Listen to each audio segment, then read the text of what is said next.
overview. Well, I think it's been so instructive for people, though, because what you've done is you've laid out... I'll throw in one more. Okay. This is one of my favorite ones.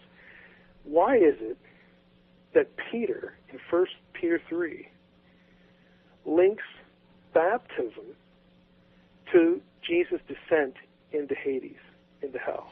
Why does he do that? What's going on there is he's using typology. In Jewish literature, prior to the New Testament, when the sons of God sinned in Genesis 6, their doom is announced by Enoch. So we're familiar with Enoch from the Old Testament. Right.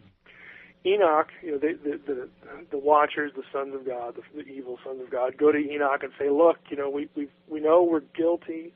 Could you go to God and ask him to, to commute our sentence and to let us back and to forgive us and whatnot?" And Enoch goes to God. This is again in books like the Book of Enoch and intertestamental Jewish stuff. Enoch goes to God, and God says, "Tell them the answer is no." Okay, their fate is sealed. Enoch goes back and says, "You're toast. Sorry, but good idea to appeal, but the appeal is denied." Right. All right. Well, this story, whether it's canonical or not, it doesn't matter. I don't think it is canonical, but it's in the consciousness of Jewish people at the time, because Enoch was a widely circulated book. Well, what Peter's doing in 1 Peter 3 is he's saying, just as Enoch descended and announced the doom of the watchers, so Jesus descends and he preaches to the spirits in prison. He tells them again, look, you thought you had won when I was crucified. Psalm 22, the bulls of Bashan have surrounded me. Bulls of Bashan in the Old Testament are demons. You thought you had won. But I'm here to tell you, yeah, I'm in the grave now, but in 3 days, I'm out of here. And you lose again. And he rises from the dead. And the reason it's linked with baptism was viewed as a moment of decision.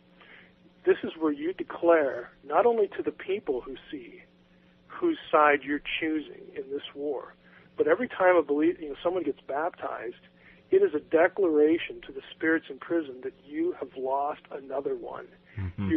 You're doomed. Wow.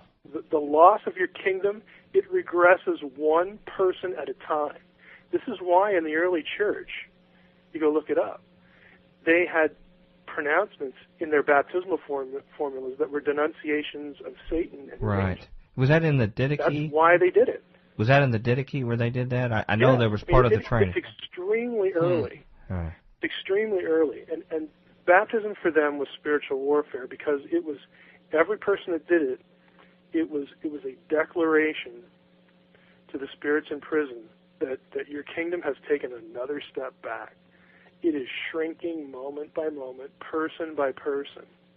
But again, that's just an example of how baptism is touched, by this whole divine council worldview. And there really isn't a doctrine that remains untouched by it in some way. And